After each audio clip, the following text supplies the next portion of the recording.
pasayin yan sa ninyong half Filipino, half Filipina auntie nga ang kulugnaw, and welcome to another A Day in My Life vlog, na sunugan version.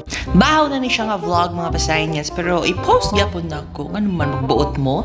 Char! Anyway, nagpahigayon ang diwok og meeting alang sa mga homeowners nga nasunugan, no? Ilang gidiscuss ang bagong location sa mga balay og asa na mi mo pwesto. But before that, chismesa me. Hello, butitita. Lamay kaya mo chismesa. Na chismesa, buwa, ba. Anyway, diba? Daghan ng taong nagpaabot. Kabalo ka sa gobyerno. Dugay kayo masaga. Gemma ba lang? Ay, naday si Mama. Hello, Mama. Kumusta ka ayuda dira? O, diba? Nagpaabot ng mga tao kung gano'n saan yung magsugod. Ay, o, diba? Nakagubot na sa. Kaya dapat itong magdala na sa mga requirements. Di mo siya check kadaan. Ay. O, yung ngayaan, haggard na kay Gnaw. Yupak na kayo. Wapad na tagagpwesto. Kay usa na lang isang mama.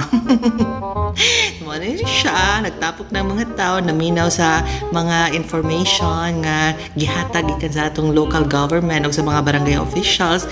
Diba, smile na lang tao ay kawata tagaig pwesto.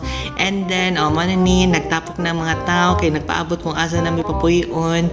And ayan, human na dyan ang usak ka stressful nga adlaw no, mag skincare ko kay gikapoy, chukuron, ay kapoy. Sige, va!